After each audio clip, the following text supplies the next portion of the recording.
into my cellar for yet again another time. Got numerous comments this week, so I'm looking forward to this. So why don't we begin? I should probably speak up. All right. I love your insights. It seems we were thinking alike a little on reward structures and loot and games. Please tell us sometimes you came up with some hilarious loot and how it was handled in your game.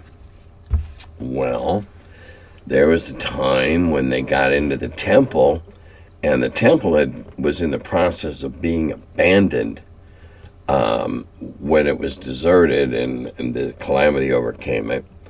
And so most of the silver and all of the gold had been gone, but there was still an enormous chest that had several 100,000 copper pieces in it. What do you do with copper? Another adventure I wrote, well, the one that I might be kickstarting, it's part of one I might kickstarting next, maybe. There were these strains of bees, giant bees, like small Cocker Spaniel bees. And each strain of bee had mutated to where it only fed on certain flowers and certain plants. And so one bee's honey had restorative powers, and another bee's honey was poison, maleficent and malevolent, yes. And the third one was, I don't know, something else. And they found these gallons and gallons and barrels of uncollected honey in these three enormous overgrown hives. And they had no barrels, they had no pants, they had no sacks, they had no nothing. And yet they had discovered the source of this mythical healing ale, or mead rather, and they had nothing, nothing to carry the. There were a few pots and pans, but it was rather frustrating for them to try to figure out how to get all that incredibly valuable honey home. And of course, if they had figured out a way to build barrels or whatever, then they would have had to keep all the insects out of it, and it would have been a lot of fun, for me anyway. One of my upcoming campaigns has been through at least 2 versions, this being the 3rd. Unfortunately, on the first 2, my players weren't happy about the game. I can understand why, but this time I'm playing with a new group with upgrades to the game. However, I'm still really concerned about a certain thing in the region, which is currency. In my older versions of the game, they traded through barters or favors. It has a lot of problems, but I like the idea. Now I've discovered another type of currency, which is jewelry. But I don't know if it's enough. Any advice? Well, my first question, and I'm dead serious about this, what's wrong with currency? All right? You can be skimpy. You can be scarce. If you structure your economy. Think of the late 19th century. Going into a nice restaurant might cost you, for a good meal, might be a whole $1, maybe even $1.25. And we're talking, a big meal, like going to Delmonico's or something. All right, now, I always preferred a campaign that was currency scarce. There was not a lot of ready cash floating around. Therefore, what specie there was much more valuable. And when a pack of adventurers would roll into town with their ill-gotten gains, planning to spend a couple of weeks healing up, etc., well, it's easy to relieve them of their loot with this nasty thing we're all now facing called inflation. So, let's say that a night's lodging is 2.5 silver pieces. or go back to the 1890s, 25 cents a night. For a decent place, and you're not going to get fleas or bed bugs or anything, or rolled, or whatever.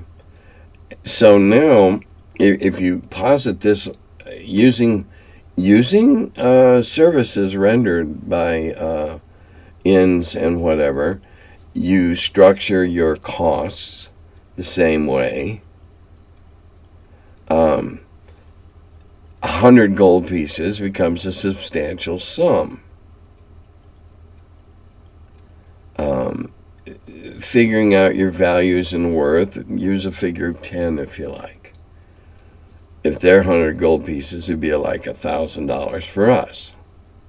Okay, now figure out how well you could live if you were frugal in 1890 on $1,1890.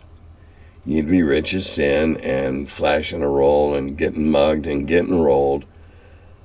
All right, so there's nothing wrong with barter. Barter's great when you're broke, or somebody's got something they're just not interested in selling, but that thing you got there, they're kind of, barter's fun. You can have a whole lot of fun bargaining and bartering. Trading in jewelry is going to be interesting. Is it finished jewelry or is it just gems? If it's gems, then that inflation thing's going to hit unless they're crappy stones or, cloudy pearls or, whatever. Economy should be the last thing that should cause you problems and grief in a campaign, because it's so easy to control. You dole out the currency, the specie, the coins. If you don't put a lot out there, then a few of them have more worth. It's just the way M works in our economy. M being that amount of money currently out in circulation. The more that's out in circulation, the less each piece is worth. The less that's in circulation, the more each piece is worth. So if you have a skimpy, by some standards, what I consider more of a realistic economy, then the currency should be the last thing you have to worry about. And it does not affect experience, as I'll explain in a later comment here coming. You don't have to let it, if there's only a little gold, how do we get experience? Well, there's lots of ways to get experience that don't involve currency.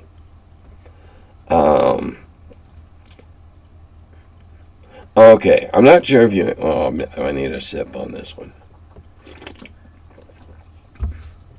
I'm not sure if you answered this before, but if not, here it goes. Gary has famously stated he found The Lord of the Rings boring, yet he's also said the books were important to the development of D&D, and even went so far as to create a Middle-earth-themed level in his Greyhawk Castle dungeon. So it seems at one time Gary was a fan, but understandingly had soured on the series and distanced himself after the Tolkien estate went after TSR with their ridiculous demands at Elf Dwarf and other names to be taken out. Do I have any light to shed on this age-old mystery that stretches back as far as the wood grain boxes? Yeah, I've got a little insight on that. Gary and I had this conversation concerning Tolkien and its effect on the game.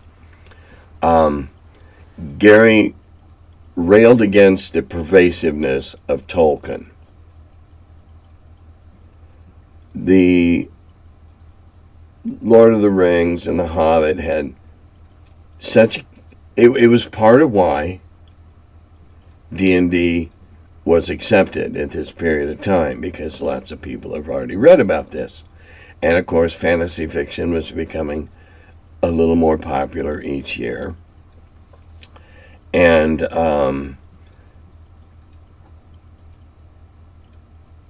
whether he found this story boring or not, I don't recall a direct comment one way or another on that.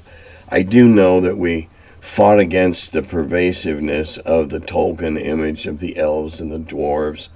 And, hobbits, they were cool. That was something new. Small people that had interesting quirks in that. That was cool.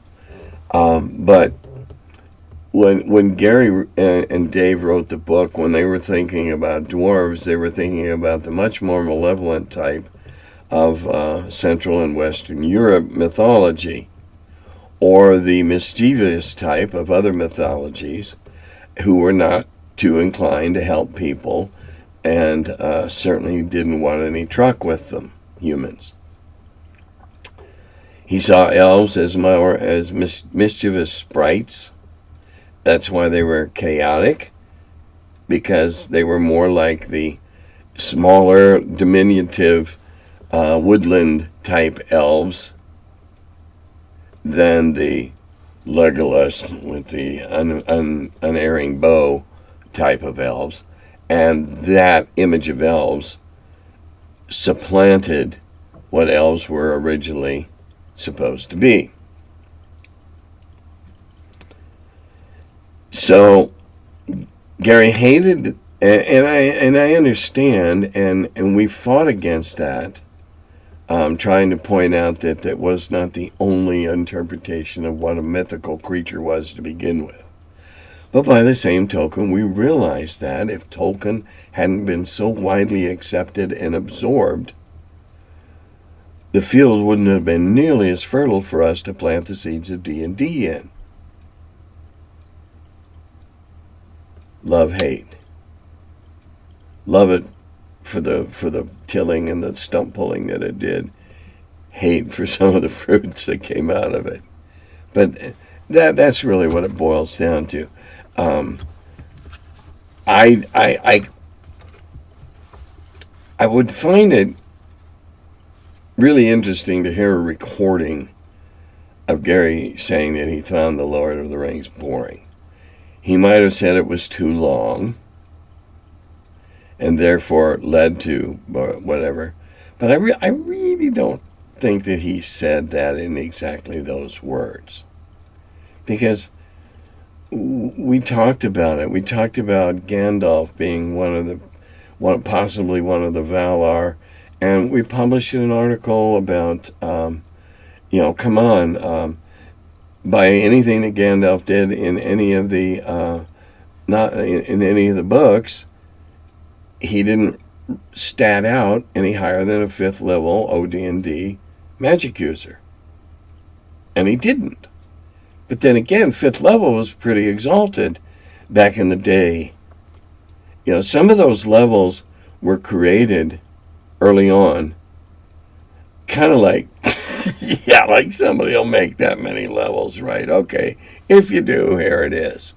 Some of those levels were created with the expectations that very few, if any, would ever make it there.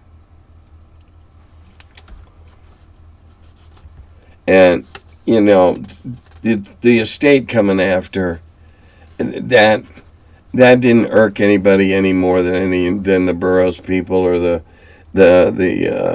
Elric and Melnibone and Melnibone or whatever. We should have known better. Gary should have known better. But in Gary's defense, I will say that copyright law was in a great state of flux during this period of time. And that being said,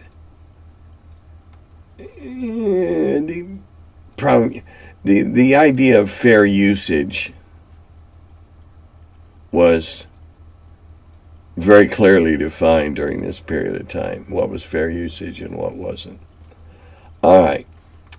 Now here, I got a question here. Great VLOG, as always. Now, is that vlog? Is that vlog? I call what I do here making a video. I also refer to it as a podcast. Though I guess if I don't have guests on other than Jim Lompler, it doesn't qualify. And I don't I haven't figured out yet how to take calls. No, I'm not sure if I want to, but vlog just doesn't roll off the tongue, does it? Anyway, I have a few questions all around the same topic. I recently discovered a nuance to OD&D that surprised me. Both the shield and protection from evil spells were effective defenses against magic missile, which originally used a 2-hit roll. Yes, it did.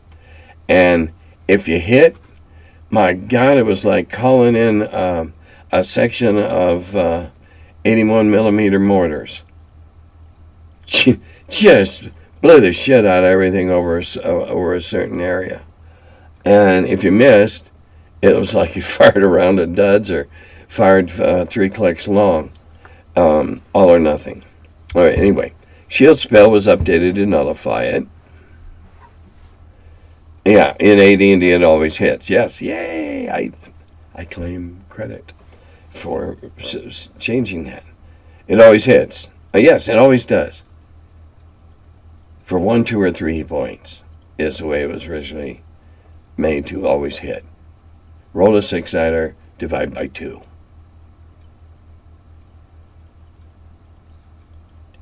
It was just that. It was something that would polish off somebody staggering around with only a couple of hit points yet.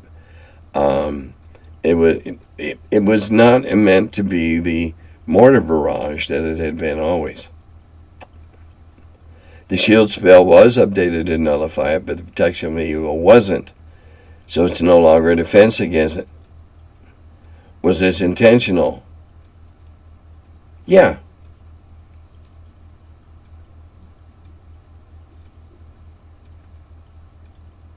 And I didn't care that shield spell was either. But protection from evil, magic missile's not necessarily evil. Not if it's thrown by a good wizard in a good cause. So why would that apply? It's not innately evil. And anything that isn't innately evil, I wouldn't have it affect either. Had it been enchanted to become evil or created evilly, okay? What was the rationale? Well, that was the rationale. Was the slack intended to be taken up by magic items? Well, I don't know about the slack. If you don't run a Monty Hall, let's make a deal type campaign where you just find crap all the time, willy-nilly, everywhere, there's not a lot of magic to nullify it anyway. I always felt magic missile ought to always hit, not for much. And okay, if the one spell was changed, not what I wanted, but then again, I didn't have final say, did I? What do I use in my game? Always hits, period. Want to understand the difference in the definitions, or the fascinating difference in the additions. Well, sometimes we change things because it made more sense. Sometimes we change things because it got printed incorrectly. Those are probably the two reasons. The old response was, why can't games, why do you need an errata sheet? Well, because you can't produce a game that's foolproof because fools are too ingenious. And if you don't simply spell out everything you can or can't do, some people will find no, I never did try combining this with that and create, So, the additions were, in some cases, some of the differences, in some cases were recognition of the way it was going anyway. And no, I don't have specifics, but you can probably figure those out. New topic. How about Vincent Price as a pre-Excalibur wizard? Well, I'll be honest, I didn't see everything that Vincent Price was in. But everything I did, I never viewed him as a wizard, but more as an evil, twisted genius scientist, alchemist at most. An alchemist. I have a question for you. Do you have an absolute, hands-down favorite fantasy series you've read? Yes, I do, and it's very modern. It's called The Foundations of Drak Anor. Drak-Anor. The Foundations of. I've talked about it before. Hans Cummings wrote it. And The Scars of the Sundering is kind of a follow-up to that. And equally wonderful. Simply because it takes what was for me when I first read the first one, an entirely different approach. When you have the protagonist in the story as a minotaur who has ethical problems and issues, and whose job is to go around releasing people from this life into a merciful death if that's what they want, and sometimes when they don't, and a lizardy looking thing that's about 3 feet tall, and other assorted weird characters. Wow. It's a whole new approach. And right now, he is my favorite writer. That 2 and 3 book, wow. By basic D&D standards, it sounds like Gandalf was an elf. And then in response to that, not the first time I heard that back in the day, early first edition, I know people considered Gandalf an elf and Merlin half demon. Well, yeah, back early in the day, say 74 to 76 or 77, D&D was still melding, forming, morphing, and Gandalf could be, criminy, the Tolkien people don't know exactly what Gandalf was. Was he a Valar, and, was he 5,000 years old and all that stuff? So, yeah, in original D&D, the closest parallel you'd have, I guess, would be Elven. Again, and Merlin being half demon, now that was more Morgana, wasn't it? Again, it all depends on your interpretation of the Arthurian myth, doesn't it? I mean, it would seem to me.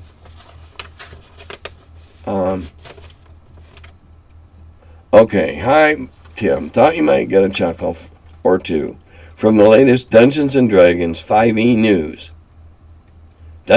Quote, Dungeons & Dragons to require cultural consultants for every release following the Spelljammer Hadozee controversy, end quote. Spelljammer's Hadozee race caused quite a bit of controversy when it arrived over the summer. At issue the racist depictions as deck apes that were uplifted, i.e. provided sentience by a wizard in order to work as slave labor. That origin story corresponds a little too close to the real-life colonial enslavement of Africans that began in the 16th century. Well, I tell you, first off, African slavery did not begin in the early 16th century. Africans were enslaving each other, and I'm not defending it. But if you're going to make claims, make them correct. They just found a white market, and it improved the economy for them. They were stealing and selling each other a lot. Certain tribes more than others. Certain tribes were more victimized than others. All right, we'll continue. And before anybody gets on my ass, I taught black history in high school. And if you look at my Facebook page, half my family is brown. So don't give me any shit about it. But, okay, some people thought, oh, those are slaves. Okay. I didn't read it. So I don't know if they're being overly dramatic about the whole thing and trying to make mountains out of molehills, or if they really were offensive. I don't know. But the whole woke thing seems to me to look for places they can go, oh, that's terrible, even if it was something written 50 years ago. And more troublingly reiterates the shameful justification colonials often provided for taking enslaved Africans from their homeland. Wow. Sure read a lot of shit into that. Dungeons and Dragons developer Wizards of the Coast came under fire soon after the release of Spelljammer, leading the company to release an apology and official errata on September 2nd. Wizards explained that the Hadozee first appeared in 1982 and insufficient vetting was performed before reprinting them in the updated rulebook. What a crock of shit that was. Insufficient vetting. Well, I guess you might claim that to be fact if they were all put together after all the woke movement. But they weren't. They were before. And they were put out before. So you're vetting for something that hasn't happened yet. Or it's only beginning to happen. And with the lag time in production to make a game, to make any of this stuff, the lag time is so long. You know, it's like going to L.A.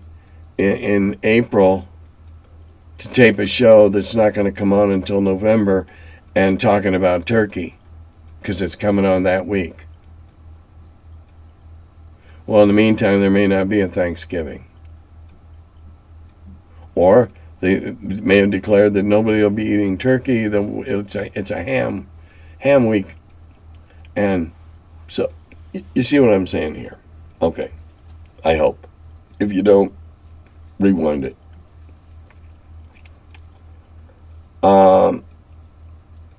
Yeah, they first came out in 1982, and standards, cultural touchstones and danger spots were different when they came out. I'm not going to justify or condemn something that was written 40 years ago. If you want to start doing that, you can go all the way back through history and find stuff that you can complain about.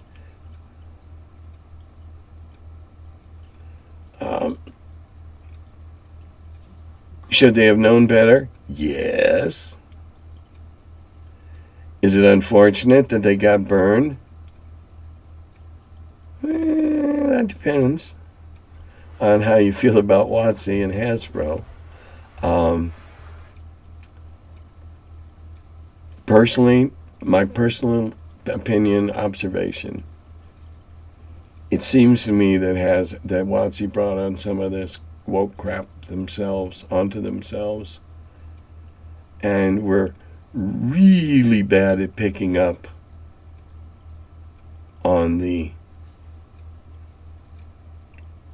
woke renaissance, if you will, that was happening. They didn't pick up on it. Again, something written in 82. However, it had to have been read by somebody. They had to. WotC's full of crap if they say that somebody didn't get given that book and said, "Here, this is what we have. What do you think of this?" They had to have a pre-reader, a pre-editor, whatever. Back in the early days, we did all that shit ourselves. But somebody had to look at it. And again, depending upon when exactly it was looked at, either they're innocent because that stuff was just starting to pick up and snowball, or they're liars.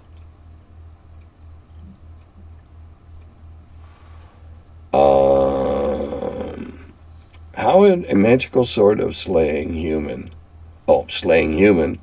work against half-elf or half-humans? Well, I'd give it a 50% chance of killing them. And if it did, they would be unresurrectable, no bringing back from the dead, nothing. Because it would have killed the half so dead, because it was magic, that you're not going to, the other half, no. Half elf, okay, fine. It killed you. Try to bring back the elf without the other half. It's only half. It's like having half the chromosomes. If it didn't kill you, oh, the other half had just enough to overcome the human half being dead. But hey, magic's magic, and I'm not even sure if I'd make that distinction. If it's magic and it does something, then it does it. Half human, half orc, dead. Half elf, half human, dead. I don't have a problem with it either way. How do you want it to work in your world? If you got a bunch of halves running around, it's a good way to cull the herd, especially if they're half humans with other stuff. Cull the herd.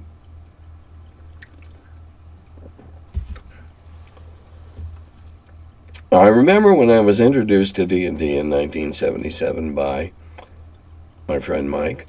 He was from Chicago. He would give different XP to the player character in what we do in the adventures. And he was not wrong. In the first Little Brown books and subsequent, Gary came up with which, and I'm not speaking ill of the dead, I told him at the time. He came up with a way too complex cockamamie way to figure out experience points, because everything was based on hit dice of what you killed, or a straight 1-to-1 on what you found. And I thought it was way, way, way, way too complex. But that's what it would do. 10,000 potential experience points were in this room. And the party, it's a mixed party of 4, with everybody getting a different level. And then he had this compound, complex equation that this one got 3/16, and that one got 5/16, and I just started pretty much giving out standard and then extra little whipped cream and cherries on the top for people that did something, characters, that did something neat or innovative or insightful or saved the party's bacon. Because XP being the knowledge you pick up to keep from dying, avoiding that fatal stroke, not walking around half dead all the time. That's how you acquire it. Okay. Hi, Tim. The king's dead. Long live the king. Okay. Well, I don't know. Who died? How do you feel about big-time regime change during a campaign? Or is it jumping the shark? For example, DMs set up kingdoms, stable socioeconomic environments for the players to interact with. So, is it asking too much of players to subject PCs to sudden destabilization of these kingdoms, i.e. through a devastating war with Pyrrhic victory, etc., where PCs play no intrinsic role in the devastating events, but merely have to deal with the fallout of sudden transformation to utter lawlessness and deprivation?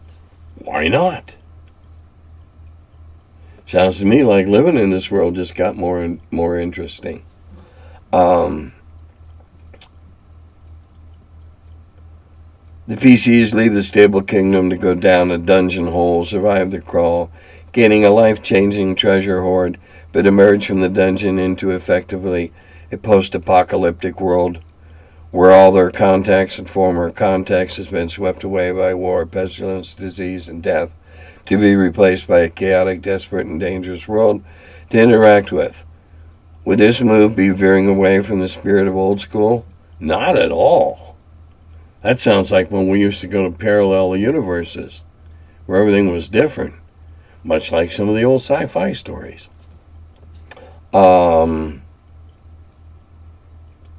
Looking forward to the green screen. Yeah, so am I. This is a pigsty back here, but they say the smarter you are, the messier you are. Well, I must be a genius. Anyway, back to the question. No,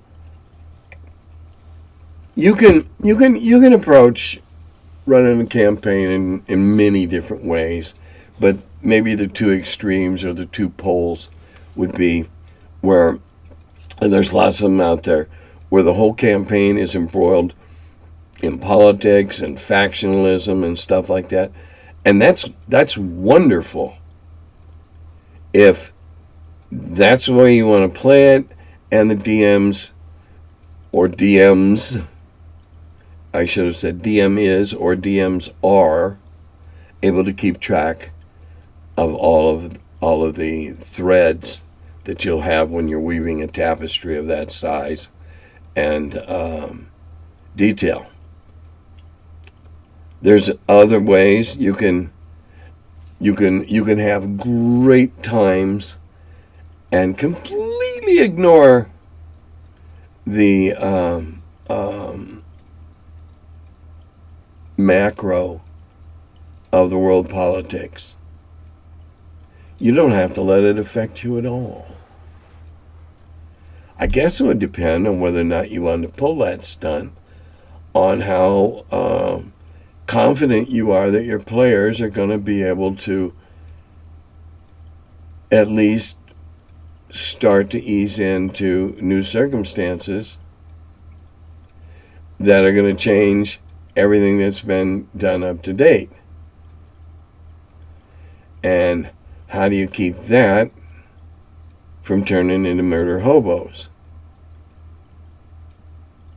And we talk about murder hobos a little later. Well, we mention them. Would it be too hard? You have to know your group. You know whether or not your group could deal with something like that. You know, how well would they how well would they in real life, deal with it if all of a sudden they wake up tomorrow morning in the mountains of Peru?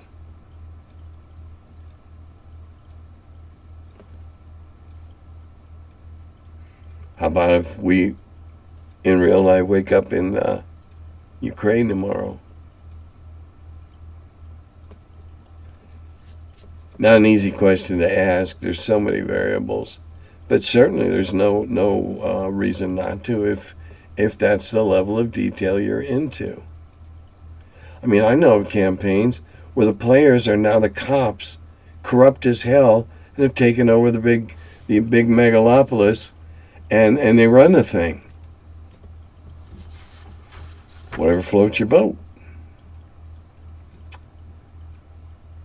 Okay, all right, next one. Hi. I'm currently running a game for my brother's ranger. Just him? I made a mistake of pointing out, in my opinion, rangers are a superclass. Two-handed fighting, spells at higher levels, animal companion, and no disadvantages. Your thoughts, please.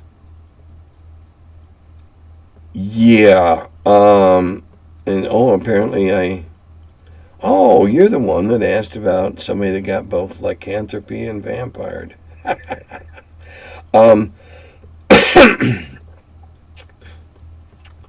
Well, you're right. Well, everybody knows who the ranger is. It's Aragorn. Yay, Strider. A bow to the rampant Tolkienism that was present in the game at the time. And I believe written by one of the players of my old group, as I recall. I'm not sure. I know they wrote three of them wrote three different characters that got adopted.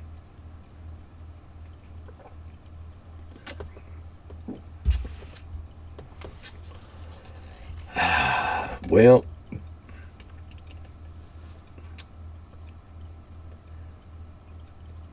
if you want to balance off all the stuff he's got,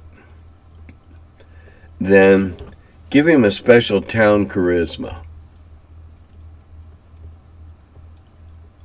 When he goes to town, because he so hates being in the city, because the higher the ranger, the more he's lived out in the wild and run wild with his pet wolf, or whatever the hell he's got, his pet rhino, whatever. Give him a phobia about being in the city. Make it extremely difficult. Make him have to work really hard just to interact in a small village to, get what supplies that he can't produce himself. And that is going a long way toward compensating. There's always, if you're the DM, we don't have any rangers in my campaign. Find something else. You're right, though. He does have a lot of pluses. But then again, he's Aragorn. The Return of the King, yada, yada, yada, yada, yada. But, yeah, I don't like him all that much either. The Okinawa crew is tuning in now. Well, Okinawa crew, you'll be seeing this a few hours before we'll be playing again. So, because there's only a few of you this time, I'm going to make them much more lethal and complex so that you don't get cheated on all your time. Gird your loins.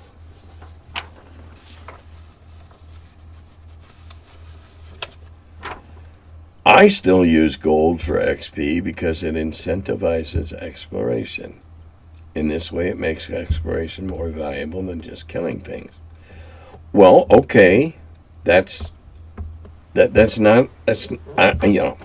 one thing, I don't say you're wrong. I could support the primary idea behind that. Again, we go back to how much gold do you have? How big is M in your world economy? And so if it's very currency shy, if finding a chest with 550 gold pieces in it is life-saving, life-changing, Go back to Cromwell's England. Not the firearms and that, but the economy. And a pound. An income of £100 a year, you lived okay. Of an income of £500 a year, you lived in a posh house and wore nice clothes and might have had a carriage. It's all in how common, how much money's out there floating around. And then if there's not a lot, then use a multiplier if that's the way you feel you want to go. But don't go by some chart that says you got to put 727,000 silver pieces in a hoard. If that's going to blow your economy altogether and disrupt your campaign economy, well, don't do it. Okay, now, more on the same topic. Hearing you don't believe in XP for treasure is surprising. Well, I don't know why. Nobody ever asked me before. I feel it's an amazing way to guide the game. At the end of the day, any way you reward players' XP will shape the way they play the game. Yeah.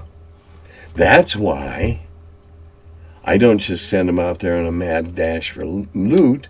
That's why I award extra XP for good ideas, novel solutions, novel approaches, just being a good question asker, coming up with a novel solution to get around a problem, talking your way out of a jam. It's all experience. All right? Additions that give substantial XP for killing monsters will lead to murder hobo parties roaming the country to kill the biggest sack of XP. Okay. That's not necessarily a bad idea if that's the way the campaign is sloped. A band of merry mercenaries out dealing with problems, going from place to place. In fact, that sounds like a pretty good campaign idea to me. Just going around from adventure to adventure, killing stuff, killing shit and taking their stuff. Or as we used to say, killing stuff, taking their shit. But you can. Or you can be the other end with that one where they're actually the police. And when I say they're real corrupt, well, no more corrupt than a lot of police departments were in, say, the 1900 and 1930. Using milestone XP will encourage the players to keep on track with the story of the game to advance the next milestone and earn a level. Well, milestone XP. I'm not exactly sure what that means. I'm much more comfortable handing out XP for accomplishments, for deeds, for daring do, for insight. So, yeah, you get a lot of money. It's not so much the money that gives, I don't think, is where the XP comes from. It's what you did to get the money, how you got there to get the money. Okay. But, again, you can work just as hard and be just as brilliant finding 20 silver ingots as you can be to find 400 gold bars. I think the reward should be commensurate with what it took to get there and not so much on what's there at the end. Just my opinion. Let's see, I'll go on here. With Treasure for XP, it ties the players' want for advancement with the character's lust for gold. Keeps them pushing into deeper levels of the dungeon, thinking, just one more chest and we'll leave, as their characters thinking, just a pack full of coin and I can head back. That mechanic elegantly ties in-game and out-of-game ambition together and leads to better gameplay, in my opinion. I should also mention I do give a small amount of XP for finding dungeon cities, strongholds, and the like on the hex map. My players have planned expeditions to other cities just to see what's in the city and earn some XP, which helps route them in route them in a new adventure location. I encourage any DM to take a look at what they want from their game and award XP for that, and you'll see a shift in the game, the way your players act. Man, that last phrase is could be a little scarifying. Okay, as DMs, we don't want our players to act like fools. Though, sometimes foolishness can be fun. We don't want our players to act like dullards and morons. They're seldom fun. If you don't want them to be murder hobos, killing everything they come across, don't give them shit to kill. Make slaying encounters much more difficult, much scarcer than thinking encounters, puzzle encounters. I'm not talking just about the Wizard Tim and the questions on the pit or on the edge of the pit puzzles, but putting clues together. Now, there's a problem. We as the DMs think, oh, there's an obvious clue. Oh, that's an obvious clue. Oh, of course. Do I really want to give them that obvious a clue? Oh. And then they don't catch any of them. There is that problem. But and we're not all natural mystery writers. I'm not. I know, certainly. So there are some issues and possibility there. Now, what do we take from this? Tailor the game that you enjoy running with players that enjoy running, having you run it that way. Easy peasy. It's like a bunch of buddies deciding, friends, deciding, okay, let's say they all like to fish. Some of them like to bank fish only, yada-da, and some of them like being in a boat, some only like being in a big boat and all that. So give as many of them as much as what they're looking for. Don't make them all go in a big boat. Don't make them all go only, what I'm saying here. It's a juggling act. It's more like cooking. It's like making good sauces. A little of this, a little of that, a little more of something else. A little turmeric here. A little adobe here. Different things. Only you know your palate being the players, and whether or not they find your game palatable. And on that bad pun, I'll stop talking about that now. Those of you that are seeing this those of my Patreon people, you know what comes later tonight if you're watching this on Saturday. Later tonight, 10 a.m. Eastern Standard Time, is the Q&A session for the top-level Patreons. 2 hours, 10 to midnight. So have some good questions. And let's see. I do have a Patreon. If you're not a subscriber, click like or subscribe. Go to my Patreon. You can see what's there. I have the cloth. Now I've been working on the mechanics of putting a backdrop that I can roll up each time I'm not using it to keep my my lovely little kitties, who are now not so little and on many days not lovely, from shredding it and turning it into a disaster area.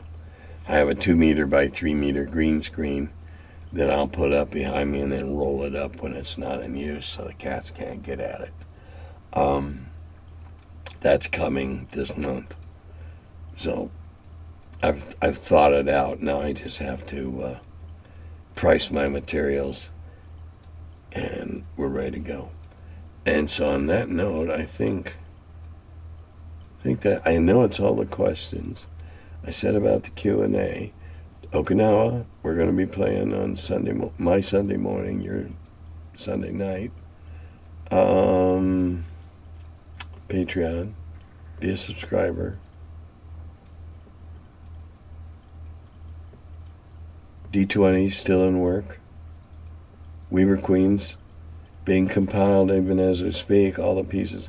The Weaver Queen started out as a simple story and it's grown into I've not seen a Kickstarter for a simple adventure arc like what Jared has turned this into. So all of you backers out there, hang in there. I think you're going to find out it's worth just having, because there's never been one quite put together like this one. It's almost like getting a big Monsters board game. Almost. And with that, I'll bid you all da-da-da govi.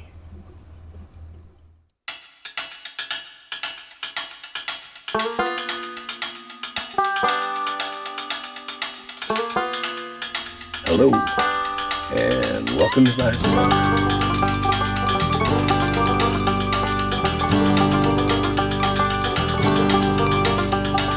He's the curmudgeon who wrote about the dungeons. Now he's the feller, live from the cellar. Talks about D&D and old school RPGs. Still curmudgeon in the cellar. Last man around when them rates went down. Calling Gary in that Lake Geneva town. Hey Gary, it's an awful mess. Let me edit, we'll have success. D&D and Dragon Magazine.